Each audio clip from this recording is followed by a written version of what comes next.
What is up, Alien Army? I am Oculus, the alien next door, purveyor of esoteric lore. And on this channel, we discuss everything out of this world. So today's topic, we are going to be diving deep into the realm of scripture, of the Bible. So I was recently inspired to do a lot of these. Don't know why, but that's what the universe wants me to talk about now. So I'm doing it. So either which way, the way that I am interpreting these Bible passages, these Bible verses, is going to be in a metaphorical point of view. So please take what resonates with you. If you do not agree with something that I am saying, always use your own discernment. I do want to add that what I am about to discuss with you is not anything that I have seen anywhere else. Possibly other people have similar opinions, but I personally just have not seen it. So this is going by my view, what I've channeled, what is conveyed to me regarding these Bible passages. So with that being said, let's get started. Today we are going to be talking about Noah's Ark. So I'm sure many of you are familiar with the biblical story of Noah and the great flood, and how he took animals 2 by 2, a male and a female animal of every species, onto his ark so that they could be saved, as well as Noah and his family being saved.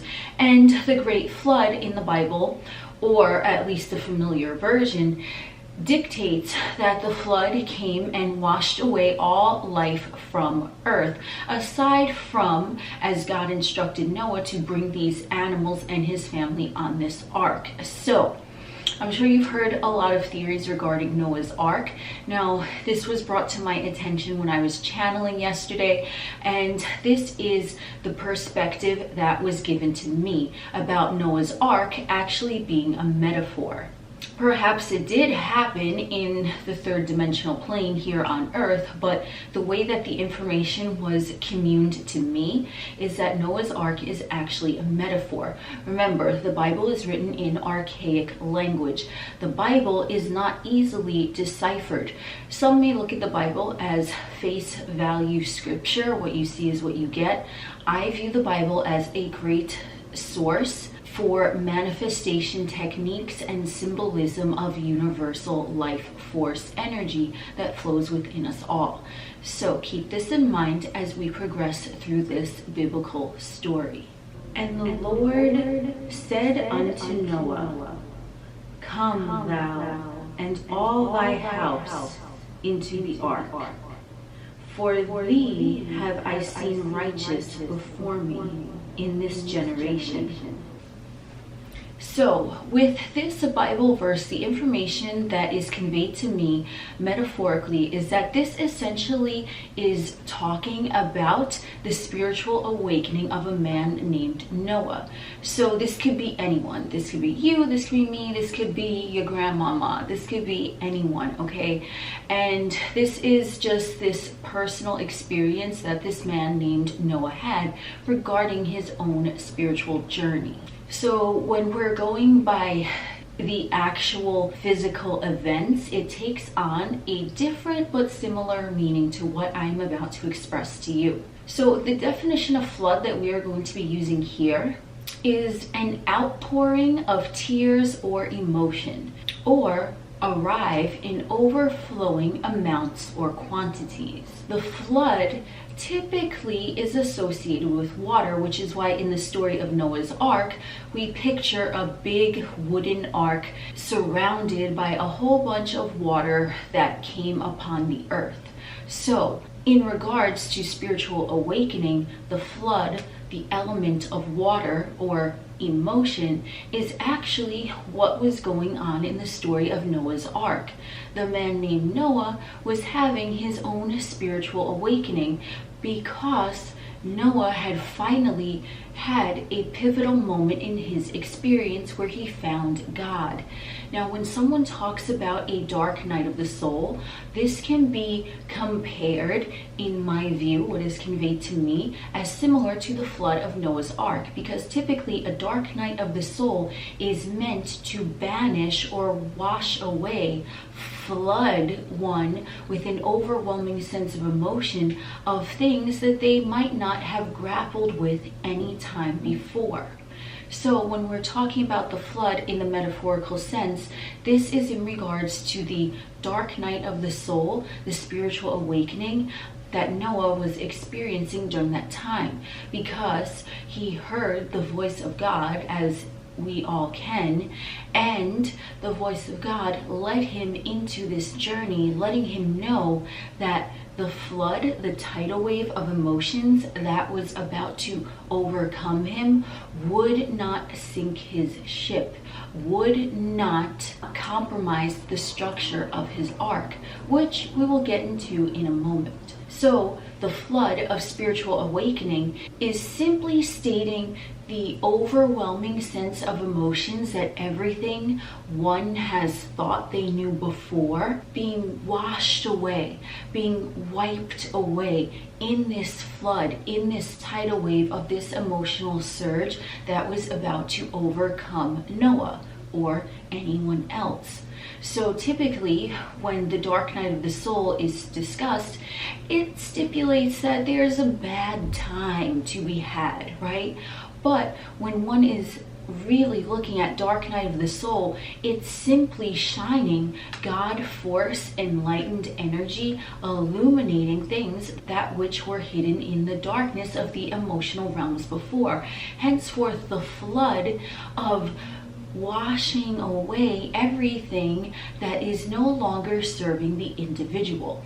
So now the individual is safe knowing that they are in their ark and they are in the law of universe, God, source energy, that no matter how flooded, no matter what emotions come up, that individual is always safe within their ark.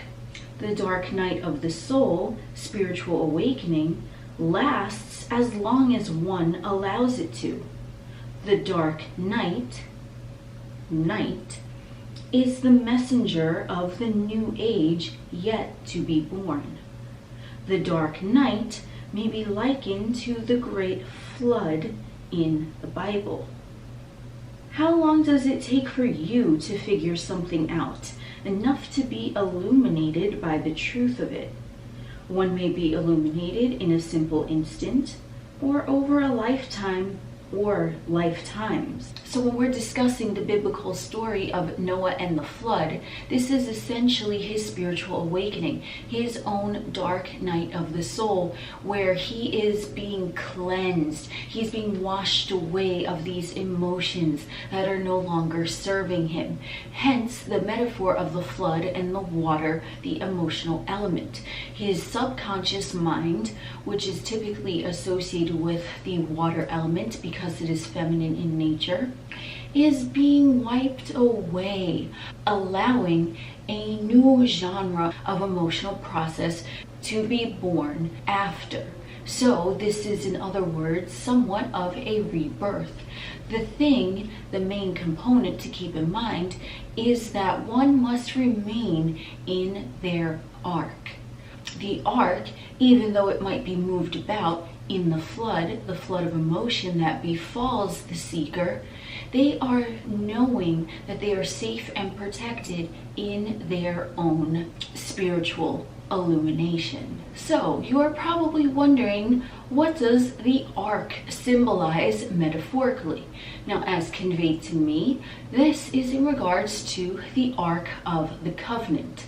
Now, the definition of ark that we will be utilizing here is a place of protection or security, refuge, asylum. So when Noah was instructed to create the ark before his spiritual awakening, what essentially happened is that his higher mind, his oversoul, the part of him that is always linked directly to source without the burden of the ego mind interfering with it, knew that Noah was about to embark on his own spiritual journey and wanted to give him the heads up, saying, listen, in your ark, you are in your safe space.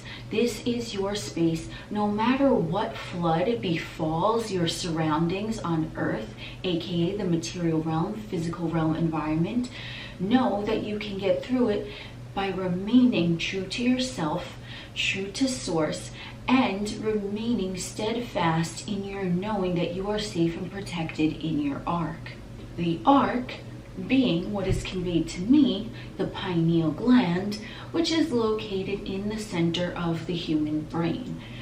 I will be channeling more information on that, but this is just sort of like what was conveyed to me to let me know, sort of to bridge into the next message that I will be receiving regarding the pineal gland in relation to the ark. But we can think of that as the pineal gland is often referred to as the seat of the soul. So the pineal gland is essentially the ark because it is the part of the brain that is receiving this information from the ethereal realm and conveying it into the third dimensional point of view. So I'm sure some of you have also heard of the Ark of the Covenant. Now, as conveyed to me, we already discussed what the flood symbolizes. We discussed what the ark symbolizes. So the Ark of the Covenant is a very sacred thing in accordance to universal law, because the Ark of the Covenant is purported to contain the actual scribes of the Ten Commandments. The Ten Commandments which were given to Moses from God directly. So that is another story altogether. We're today just fixating on Noah. The definition of covenant that we are going to be utilizing here is going to simply translate to law. So if you have seen other videos of mine, you will know that oftentimes what is easy for me is to read the word Lord in the Bible as law, which essentially means the law of attraction, the law of divine source energy, the law of God consciousness. So the covenant is the agreement with the third dimensional avatar physical body and their higher self, the part of them that is always connected to God, source, universe, the all, without any type of ego interference. So when Noah was instructed to remain kept safe in his ark of the covenant, the law, no matter what befell his outer circumstances, no matter what emotions came up for him, as long as he was to remain safe and protected in the ark, in the sanctuary that his pineal gland was instructing him what to do, keeping the covenant, the law of God, source, universe, energy within him, then he would remain unfettered in the face of the great flood, unfettered in his own spiritual evolution, unfettered in his own dark night of the soul, because the ark, the covenant, the law betwixt the third dimensional physical avatar and the fifth dimensional ethereal realm was remaining intact, guiding him, being the light in the darkness of the dark night of the soul. And this can occur for anyone who resides on the third dimensional plane. So what else did God, universe, source, the all say to Noah regarding his spiritual awakening? Of every clean beast thou shalt take to thee by sevens, the male and his female, and of beasts that are not clean by two, the male and his female. So, what exactly does this mean? The beasts, taking them by sevens and by twos. This is going to be another video, but I am just going to touch on it lightly here because this is going to branch out into that other topic. The clean beasts do not necessarily have to represent physical animals, nor do the unclean beasts. When God instructs Noah to take the clean beasts by sevens, 7 is a highly spiritual number. The number 7 is the number of divine perfection. The number 7 is the sacred even. But that's another video entirely. So when Noah is instructed to take the clean beasts, that means to uphold the spiritual covenant that Noah's physical body had with his higher self has with source energy. Everything that Noah saw in his experience that was clean, that was untainted by ego, he was to have that multiplied within him, which 7 as a divinely sacred number would only propel his spiritual advancement as he progressed along in his journey, because the things that which are already pure vibrate at the number 7. The number 7 is the God frequency, as conveyed to me for the purpose of this message. So when God instructed Noah to take 2 each of the unclean beasts, what that essentially means metaphorically is that God, source, the all universe, was instructing Noah to take the polarity of everything that his ego was troubled by. So when we are talking about the male aspect and the female aspect, this simply means the opposite polarity of energetic vibration.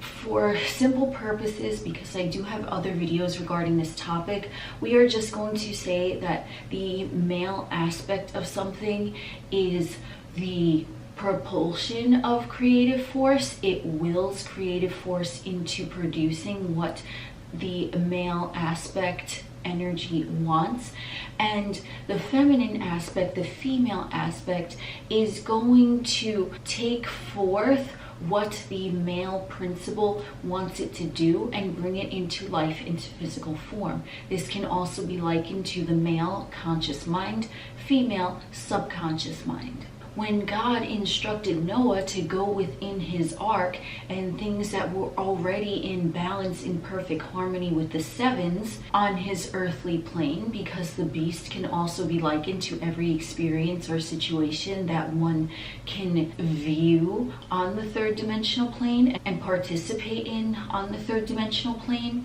what was already working, where the masculine aspect and the feminine aspect were already in that sacred harmonic vibration of the 7, those things would be multiplied for Noah, whereas the things which Noah was to take in 2s needed to be rectified. They needed to be balanced out because they were already disharmonious with each other. The way that Noah was to go inside his ark, now this is sort of giving me a vibe of like the Hermit Tarot card, right?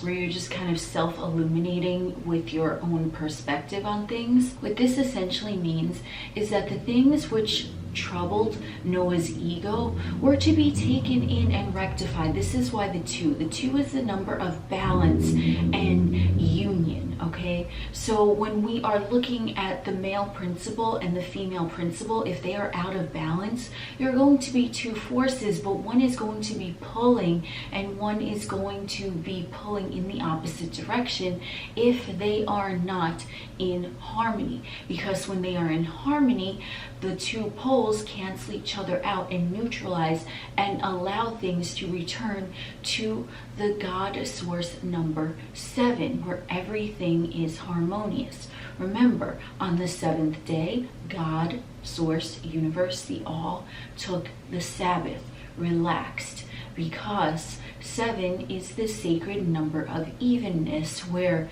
now you've done the work of the 6s, things have been stabilized in the material realm, and you simply wait and you allow things to take shape before you. That is the message of the Sabbath, at least conveyed to me.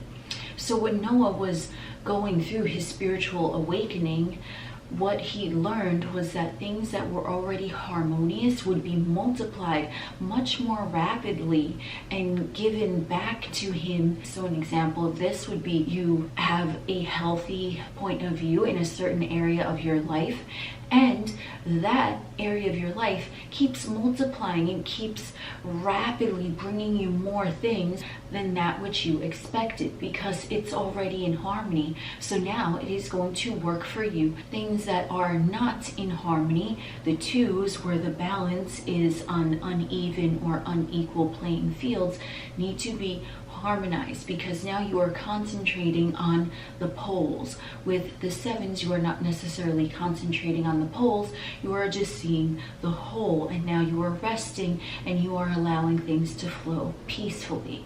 With this instruction from God to Noah, Noah was to look at the two things of the unclean beasts. Remember, these are things that are tainted by the ego, and not clean beasts, not pure in their vibration that he was witnessing, observing, and participating with on the third dimensional plane.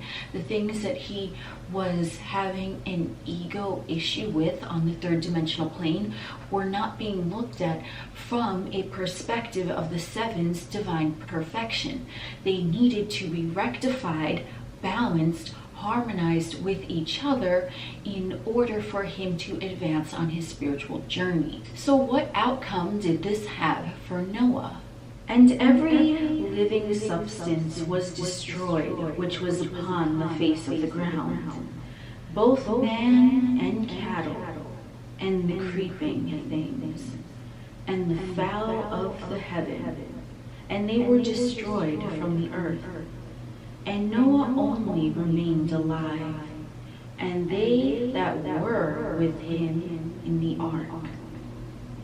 So first of all, I want to say I love that usage of the words creeping things, because I find it's like, it sums up what I'm about to speak of. So when I was speaking about neutralizing the different aspects of things that were disharmonious, now after the flood came, the emotional tidal wave came, it wiped clean, it rectified, it unified the things that were off kilter in Noah's third dimensional experience.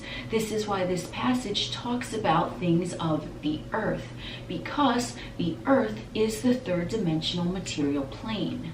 When we're speaking about Noah remaining alive after all of this, he essentially survived his spiritual awakening. He survived the flood. He rectified all parts which were in himself and which he was observing. And now everything, every man, cattle, creeping thing, fowl, however you want to call it, everything in his physical realm experience that disturbed his ego was no more.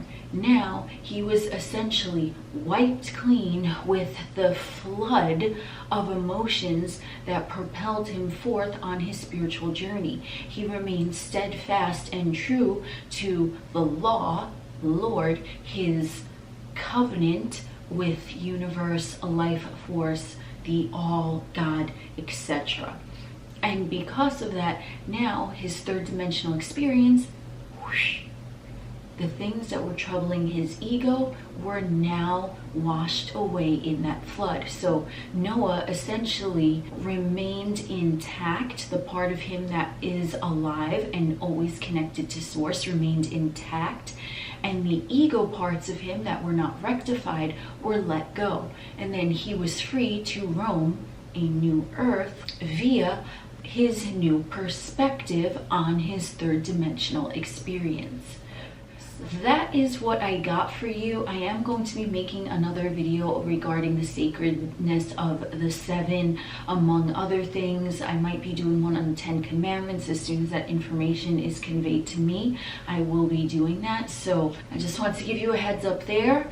That was what today's video is about. Noah's Ark, metaphorically, the dark night of the soul, spiritual awakening, the tidal wave of emotions that might course through someone's subconscious body. But if one remains firm, steadfast, knowing that the law is looking out for them, and they are always connected to universe, life force, God, source, energy, that they will remain intact, and everything that is not in perfect harmony will be washed clean from their experience. I am Oculus, the alien next door, and we will chit chat again soon.